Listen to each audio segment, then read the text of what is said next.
Morning. As you can see, in the workshop today. Let me show you something.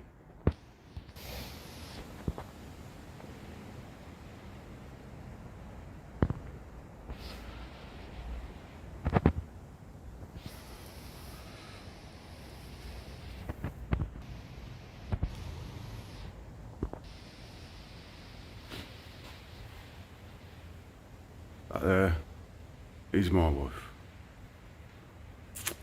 and that there is one back in the workshop today. I've got Simon and working on my wife's car, putting a tow bar on. I haven't been in here for a couple of months now. I think people know why, you know. You know why, you know. I lost my wife, so there's no more visits coming through the door from Mrs. MRM, you know. It was just me, Kev.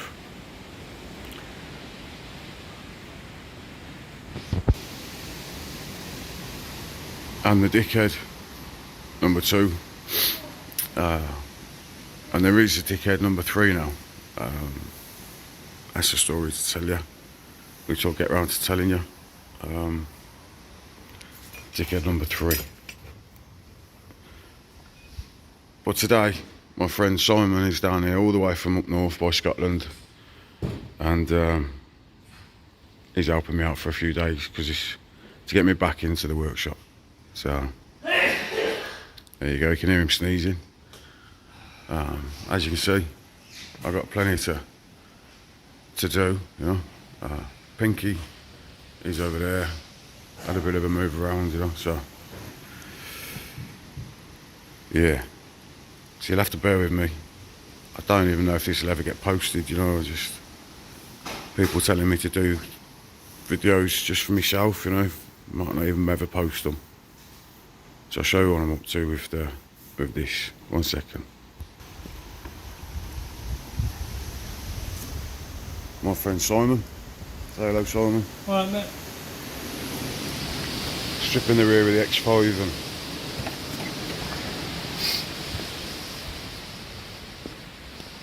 brand new tow bar to go on. It's a removable one, so pretty invisible one. I think it's wiring next, so that's what we're up to at the minute. Cheers.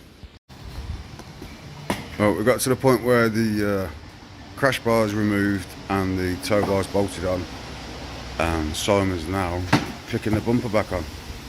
1 second.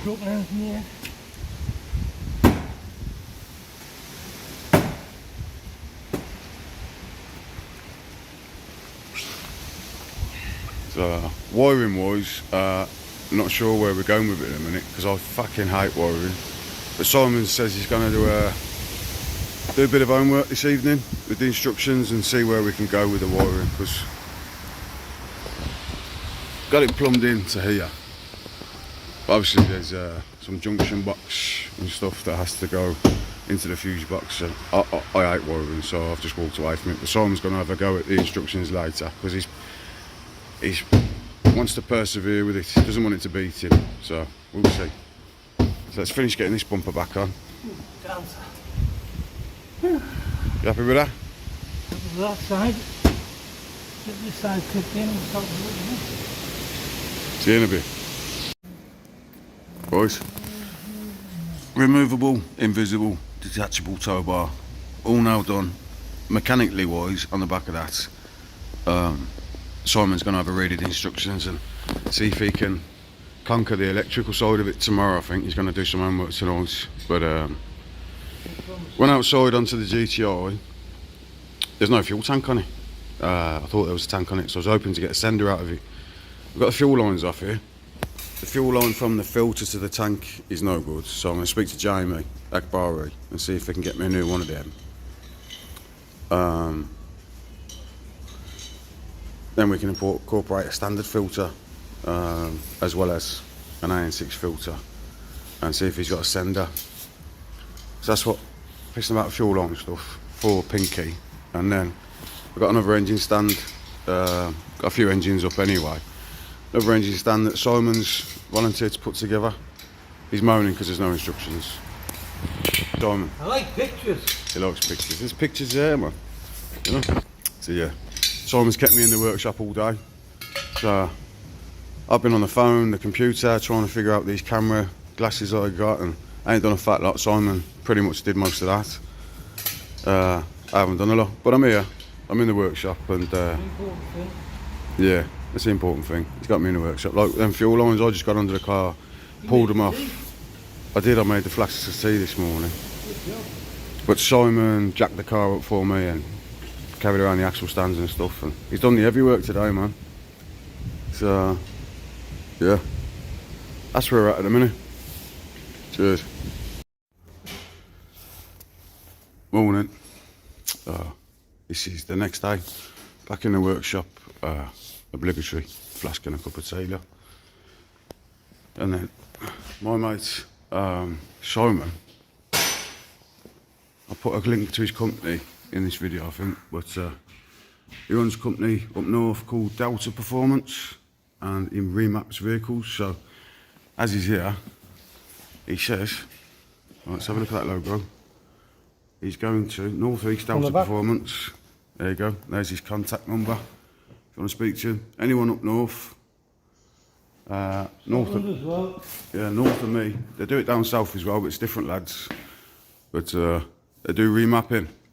So, and the way he's doing the remap on this one today, he's taking the ECU out, and I think you have to put some wires in, Simon. Sorry? Yeah, you have to put wires in the ECU, do we? Yeah. You can see once it's all pinned out. There's the tool that I'm going to be using to flex tool. Very new on the market.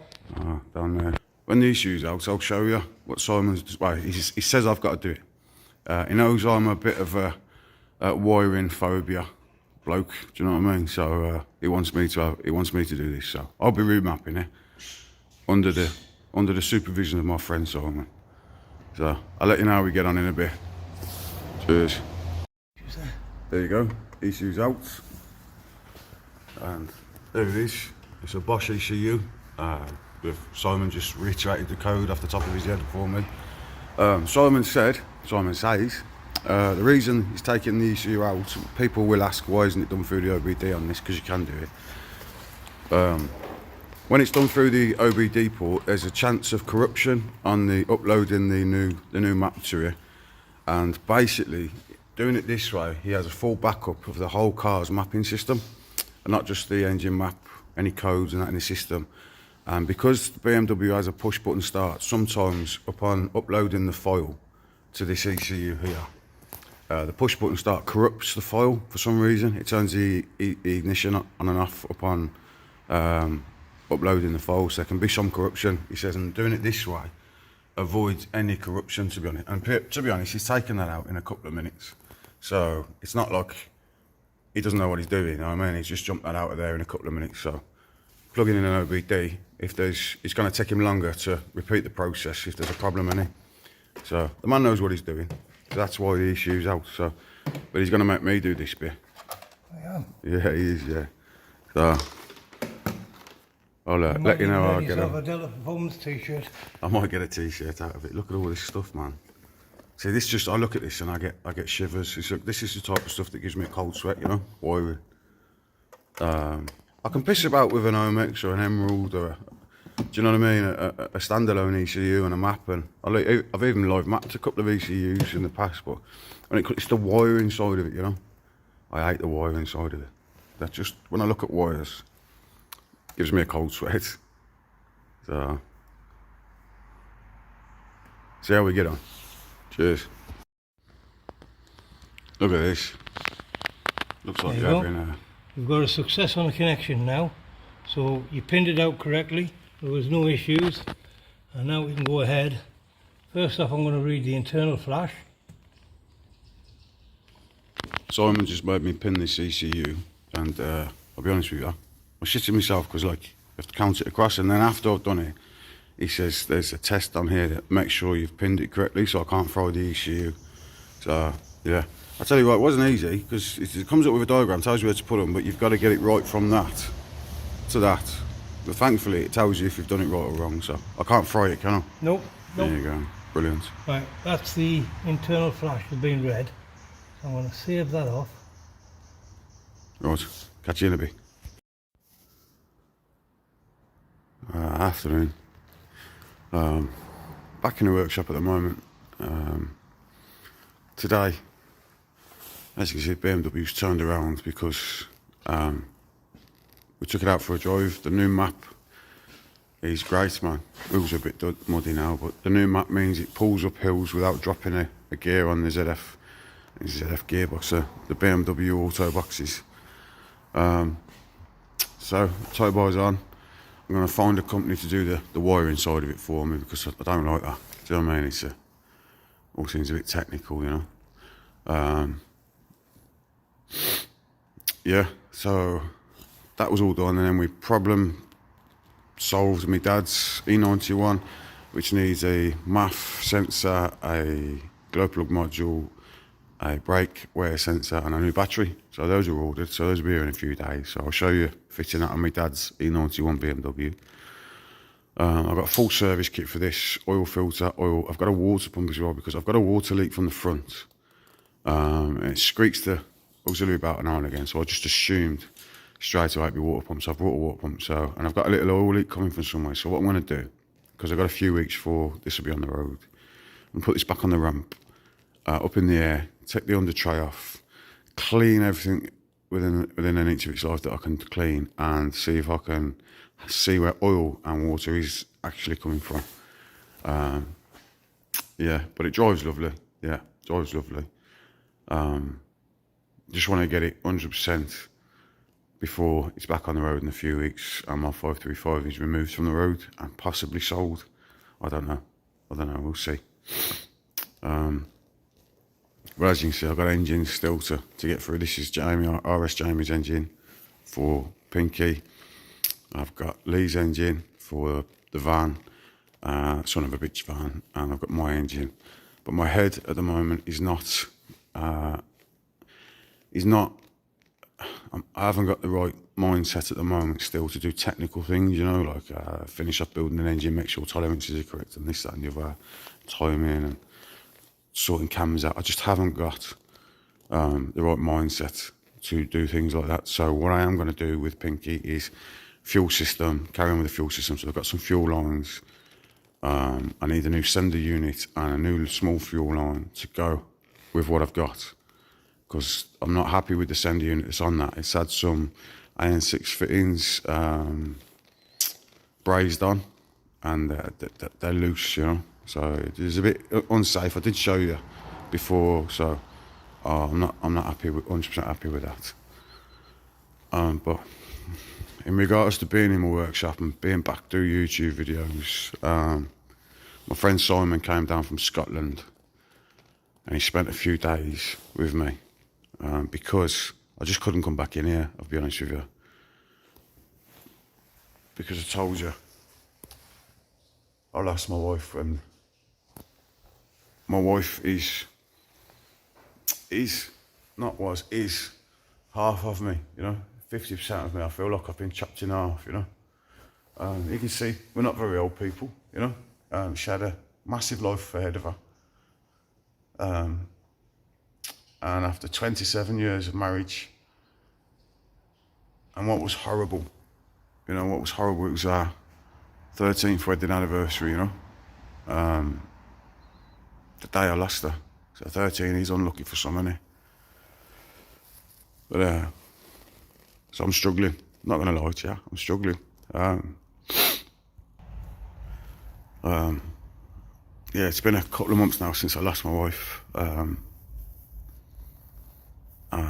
If you could say lucky, I'm lucky enough to be able to visit her every morning and every night. Because I own a lot of property, a lot of land. Sorry, a lot of land on my property. And she's buried at home. And I'll be buried next to her one day. I will be there next to her one day. So I get to speak to her every morning and every evening. And from the conversations I've had with her and my friends, you know, I think they'd want me to say, and she'd want me to do these videos again because she loved them. And we used to sit together on a Saturday evening doing Technic Lego together, you know, and she'd make me put these videos on for her so she could see what I've been up to in the workshop all week. Even if it was a technical video where I waffled about things, you know, she loved it, man. She loved it. So what I do, you know, I pour her a pint every night. I pour her a pint onto her grave, you know, and on a Saturday, a couple of pints, and I'll sit there and I'll be playing these videos back to her every Saturday. So I will continue to sit and watch these videos with her every Saturday, man. And Sunday evening if there's 2 videos, you know.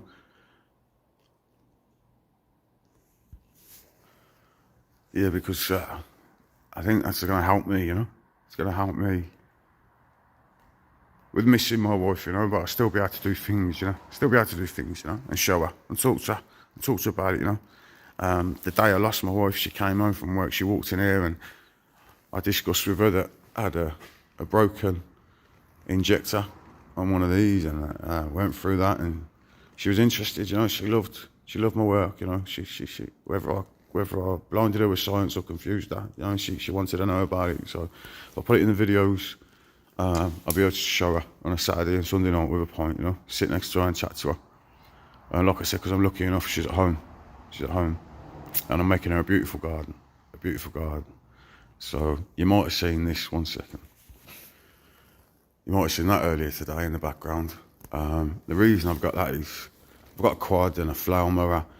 My fields, I just used to flower mow twice a year, cut the grass down, leave it, and it's nice and green, you know what I mean? But I've got an acre where my wife is laid to rest, and now I want to turn it into a beautiful garden. So instead of the flower mower now, I'll be cutting the whole field to make the grass beautiful. I've just planted a load of hedges, so I'm making it as beautiful as I can, and to do so, I need the lawnmower.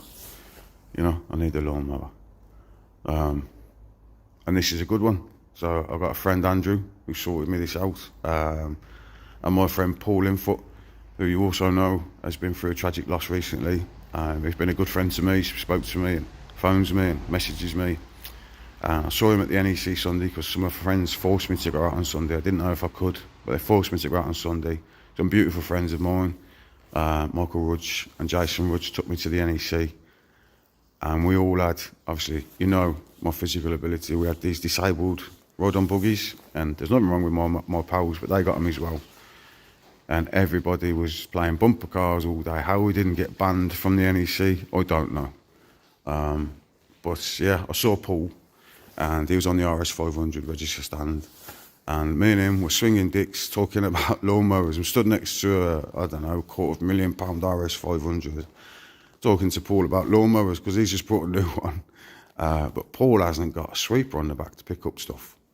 I have, so yeah. Mine's better than Paul's, I think. Only joking, Paul. But yeah, Paul's been a good friend, man.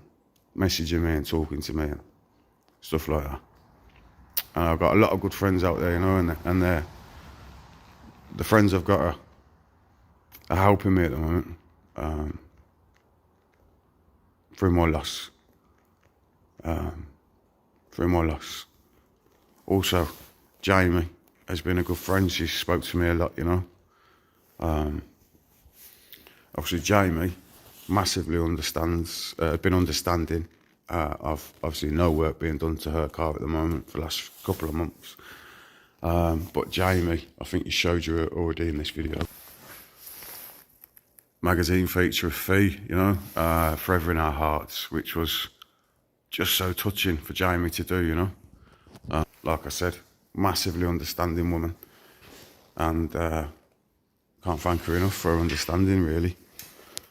So my pin-up girl up there, always going to be my pin-up girl. And from the 7th of December, you've seen I've got tattoos on my right arm. I've got a sleeve.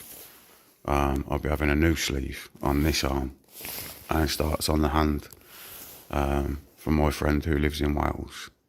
So yeah, I'll have a new sleeve soon, and you'll see what that sleeve is once I start. And obviously I have to be careful with it whilst it's healing, working on the motors and stuff. Yes, that's where I'm at the minute. I just thought I'd have a chat with you on my own, you know. My friend's here. Like I said, I've just come into the workshop because I've just been to speak to the wife. I told her all about the videos, told her about I needed to come and have a chat to you on my own, you know. So I hope I haven't bored you all too much. And FiFi, I love you from your buttercup. Axel's looking after you, all right? And on that note, I've got somebody to introduce you all to tomorrow and another story to tell you. I'll try not to cry, you know. I've tried not to cry today. My boy Axel is looking after my wife, along with Sadie and Chaos. And we've got Asbo here and somebody else for you to meet tomorrow. So on that note, if this is the whole video, it's the whole video. If not, you'll see me tomorrow and I'll add that on. So yeah, thanks everybody for bearing with me, man, you know. I'm having a difficult time at the minute. I don't know when these videos will be uploaded, or if they ever will be uploaded. I'm trying. Well, they will be, because I told the wife's told me they should be, you know. Wife's told me they should be. So, love you all. See you later. Morning. We're in my part shed today. You know, the messy workshop. Cup of tea, smoke. And you see that compressor there?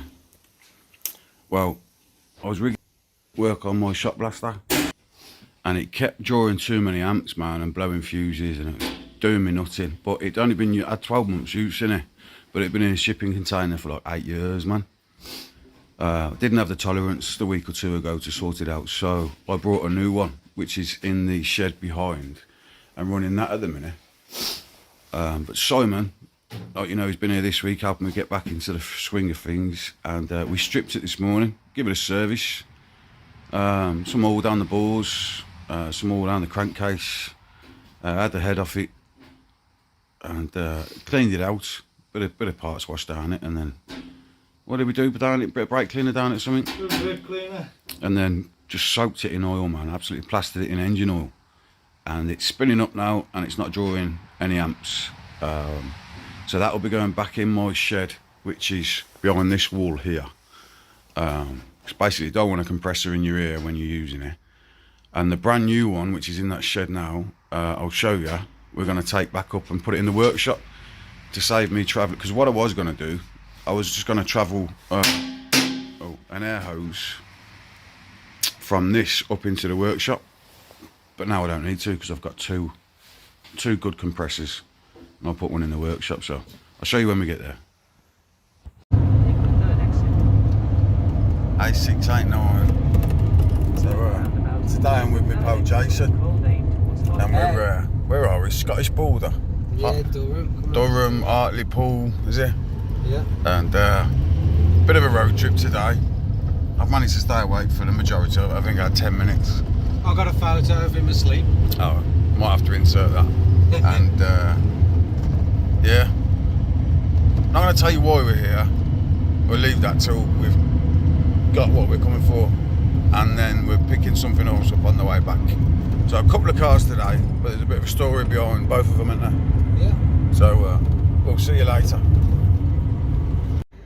We're here at Wenburn Performance to grab a little Mark III Fiesta Sport. Quite a beast. 1 second. Jason itching her up though. You got your tips on? Got your backside. There you go, look. And basically, that's mine. I'll give it to my son as a project. So it needs little bit up, but it's a true honest car. And I won that in a raffle off my mate Wenny at Wenburn Performance. So I'll give you a walk round of it when we get back. There's a northern monkey, look. Wenny. Wenburn Performance. Some toys in here, I'll tell you.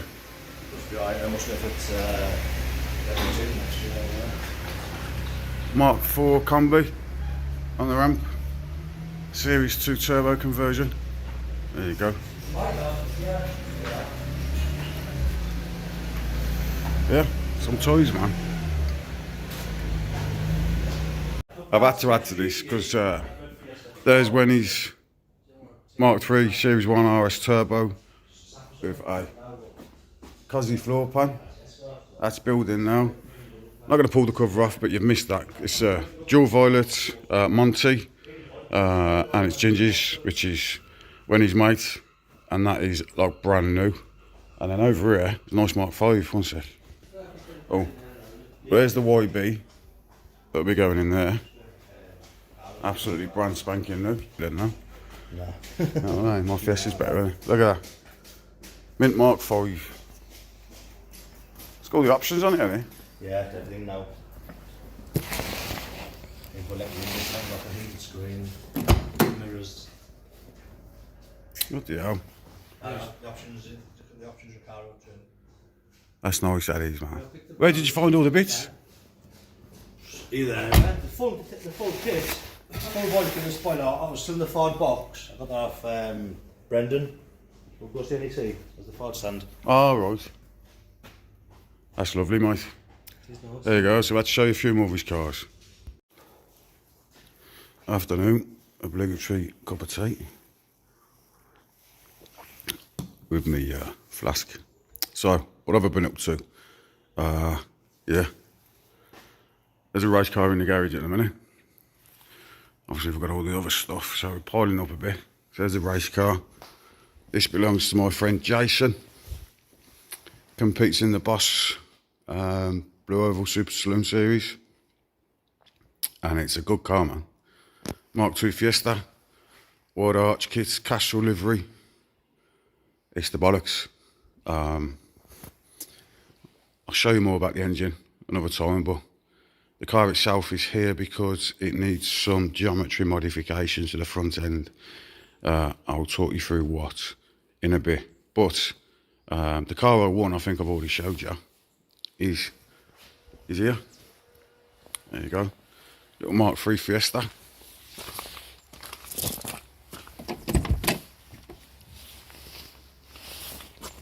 Won this. It's totally original. Not mint, do you know what I mean? It's an old motor. But it's original. Needs a bit of tidying up around the arches in places and things.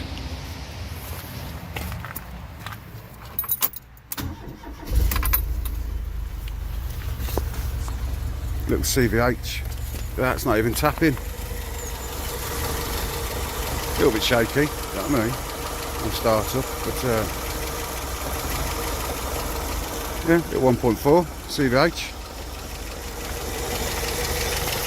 How clean is that?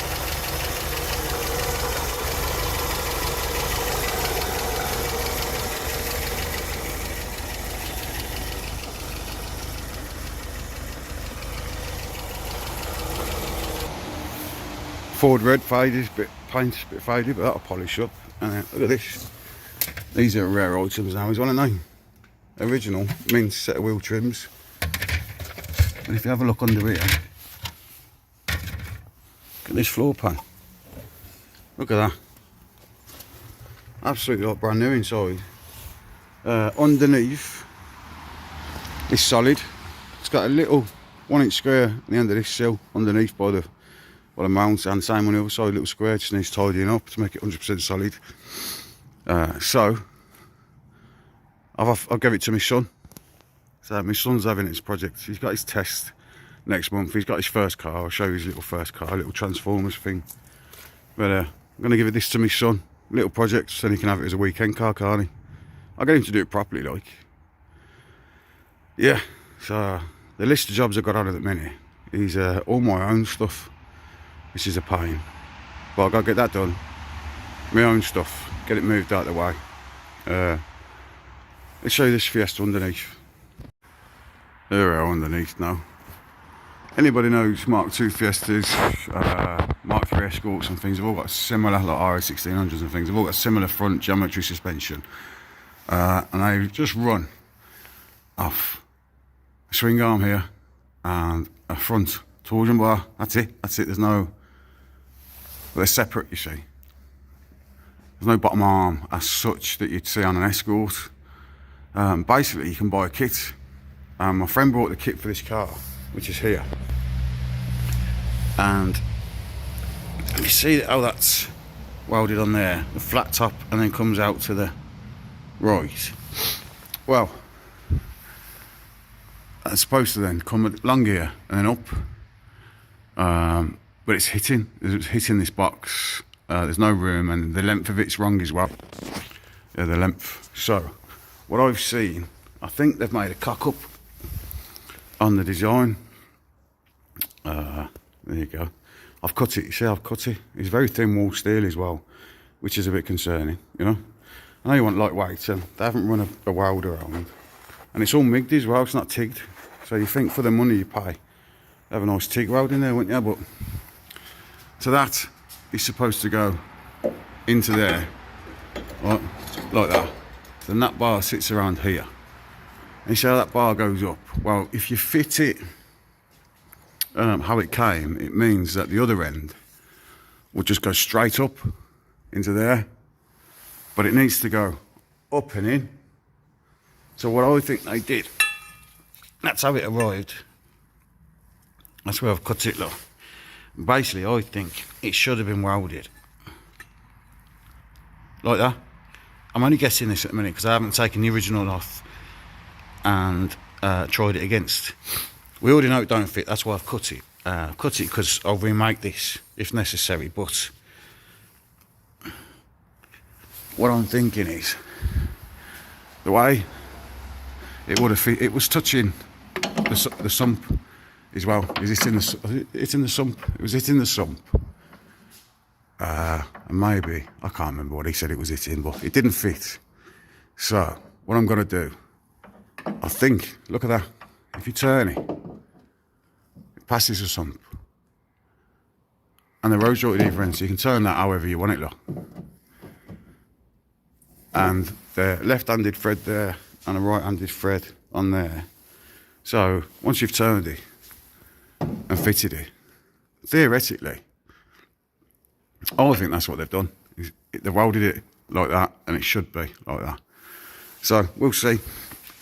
That's my hope. Fingers crossed that's the cock up they've done. If that's not the cock up, I'll remake this bar so it comes along here and goes the necessary route. But if that's all it is, what I'll do, I'll go on the lathe, I'll make a solid steel bung, 2 inches. We'll drill through, we'll TIG weld a nice weld, and we'll grind this down and we'll TIG round around there, and that'll be stronger than it ever was before I cut it. Do you know what I mean? So if that's the case, if that's not the case, I'll remake the bar. But when I remake the bar, I think I'll use a bit thicker thing, because that's like 2 mil. So I'd like a 2.5, 3 mil bar, I think. I'm not gonna add that much weight, having a thicker bar. Well, it's all been MIG welded. I haven't even linished it off, look at the shit. So for the money he's paid, not brilliant, are they? I think he paid about $650. Do you know what I mean? And everything's been MIG'd. Everything, nothing's been TIG'd. So that's the first job. Get that out of the way, and I'll show you what I'm on with the other motors. The reason I'm doing jobs like this is because it's not too technical, it's not too consuming of my brain, and my brain's not really working on all cylinders at the minute. You know, I'm not doing too well with the old brain box at the minute. So if I can do jobs that are not mundane, you know, jobs that are technical-ish, but they don't take too much thinking, like building an engine, because I've got fucking engines to do. Like I said, I've got leads to do, mine to do, Jamie's to finish, but I've got to fix my fucking shop blaster as well. Not my shop blaster, the shop blaster's sound, but my, where is it? Now I showed you earlier we've got the compressor working. Well, it was working mint until it went up to pressure, and then I think my pressure valve was seized. So I got a new pressure relief valve, and because that fucking died, it was leaking out air everywhere. So I got a new pressure relief valve that I'm going to fit. New pressure dial. Here's the gubbins that it goes on to there. Just Chinese shit, it's the same shit. That cost me a tenner off eBay. So that'll fix me compressor. Yeah, and a few other jobs to do on a few other things. I'll show you. See you in a minute. There you go. Snorkel on the TD5. And like I said, I wouldn't bother usually, but I broke down because I went for a puddle and water's gone up behind the headlamp into the airbox and sucked into my air filter. My air filter collapsed and yeah, I couldn't rev over 3,000 revs. It was starving the inlet. So that's that done. It's been to my friend's garage recently, Matt Lawrence. I'll put a tag to his garage. And him and Richard, lad who used to work there, they've undersealed the lot. They've put a new bottom joint on the front, new bush on the back, fully undersealed it. Big job, dirty job that I didn't want to take on, you know. But it's good for winter now. It's like brand new, absolutely brand new TD5. So that's good for the winter, winter ready. I would add a new manifold gasket, a new manifold as well, because the manifold was warped and it snapped 5 studs in the head. It did all that. Absolutely loads of stuff it's had. So TD5 is looking brand new. Thanks to Simon for putting on my snorkel with me the other night. Didn't expect it to be such a big job, but it was. But my wife's X5, I've decided this is the car I'm going to be driving now every day instead of my 535. Exactly how it was as well. Let me show you. It's got a bit steamy in here because I've left something wet in the boot, so you'll have to forgive me. Yeah, my wife, she loved the diamond. Car's covered in diamonds. I think I've shown you before. Headrests, seat belts in the back as well, on the buttons, even a fag packet in the middle with diamonds on there. So this car will stay exactly how it is. I'll just be looking after it and doing the little bits and bobs that I know she wanted finished off on it. Yeah, and hopefully I'll keep the wife proud by driving this, because she loved this car. It's called this car Dave, after Davis, the only guy in the village. Big black covered in diamonds. Yeah, she loved this motor. Yeah, I'll show you why the boot's got some wet bits in it. I'll take these out now actually, because basically the car's got a little water leak at the front. Not massive, but it's dripping out. And it's got an oil leak. I need to find out where the oil's coming from. I had a build up of oil and crap around the bottom pulley, so I've taken it down to the local car wash. I'm not lucky enough to own a steam cleaner here. I'm tempted to get one, but not a massive one, because I haven't got tarmac that I can pull them around on, so I'll just get one of them jet wash steam cleaners. I'll pick one up in the future, but these were caked in oil. So little tip in the future, if you've got to steam clean things off, take this crap down to the car wash, stand it up against the wall, steam clean it off down the car wash, because these were black, thick with oil, thick with crap, years of build. Look, I've only touched this, there's still bits on the edge, but I can wipe these off now, you know, bit of brake cleaner, get them up brand new. So I'll take these back out the motor now. So yeah, this is something we've got to work on. Oil leak and water leak. I think the water leak is the water pump, because it's coming from the front. And oil leak, I'm not sure yet.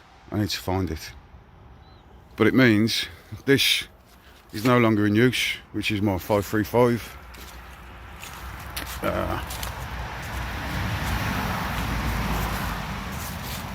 So I think I'm going to sell it. I haven't advertised it. MOT is due on it on, I think, in a few weeks, but I'll bang it through an MOT. Put it up for sale. What's it got? It's a twin turbo 535 diesel with hybrids. Yeah, it's a good car. It's a good car. Wheels, side skirts and things like that. It's an LCI with the Xenons and things. It's got the Android kit in it, so I think I'm going to ask 7 grand for it. Looked on the marketplace, you know, they go anywhere between 6 grand and bloody up to 11 grand, you know. But I think it's worth more than bottom market price, because it's a good motor with the wheels and tyres that are on it and the Android system that's in it. So I think 7 grand. Might be cutting myself a bit short there, but I'll take everything out of it that's personal. Like my wife brought me diamond mats for the floor. I'll take all that out of it. Anything that's personal on the car I'll be removing. That's just things like that. You know, stuff inside air fresheners and things. But I think if I don't get rid of it, it's just going to sit there for years, isn't it? And yeah, it's not going to do it well, especially in Wales, you know. So, and I've got enough shit around me, do you know what I mean? So, I think I'm going to sell that. I'll MOT it and sell it. A few bits need doing. There's a module for the headlamps, needs changing. I've everything that needs doing. I've got a low capacity sensor, bypass for the passenger seat, parking sensor for the rear. A few bits, but I've got it all. I've got all the parts. It's just like a day's work to piss about with you. I might ask 7.5 for it, you know. And if I don't do the jobs, people can take it for 7. Simple, like that, innit? But yeah, put the tow bar on that X5. I don't know if I showed you, but it's nice and invisible. Yeah, you can't see there's a tow bar on there, can you? Absolutely brilliant. But the wiring side of it, I ain't tackling, man. So I'm going to find a company that does tow bars and just ask them to finish off the wiring for me. So I'll have a couple of 4x4s to use and get rid of that. I'll be keeping my reds though. Do you know what? I've got to keep my reds because it's blue tattooed on me though. Yeah, these cars are amazing. Do you know what I mean? It's a fast car, it's a good car, but it's just going to be sitting there, innit? Because I'm going to keep the wife's car on the road. You've got to be realistic. There's no point letting it sit there rot away, is there? Right, I think that'll do me for today. I'm not sure how these videos will turn out. Like I say, it's been a while since I've done videos. I appreciate people bearing with me. Appreciate people's condolences and thoughts and well wishes towards me, you know. I hope these videos are okay for people. Like I said, I've never been very good with words anyway, you know, and at the minute words are more difficult to give to people, you know, especially to yourselves, you know, on videos. I'm not going to lie, I'm struggling, so that's why I'm doing jobs that are not so brain mind consuming, you know, that I'm going to mess things up. But I would like over the next week or two to get back onto Pinky, and I'd like Pinky to be back to the paint shop before Christmas and then back to Jamie. That's what I'd like. How realistic is it? Like I said, I've got to get back into things at my own pace, you know. I can't afford to force the issue to mess things up. I just can't afford to mess things up. It's not in me. Like one of my friends says to me, he says, take your time, Kev, because people like your work because you got passion about your work and you do things properly, you know. So that's what I don't want to do stuff without passion and mess it up. So yeah, I don't know if these videos will be boring, but it's something for my wife to go and sit with my wife, and when I visit my wife's grave, and on a Saturday and a Sunday I'll be playing them to her. So Fi, you watching? I love you, and hope you enjoy these videos, babe. Alright, everyone, I'll see you later. Bye bye.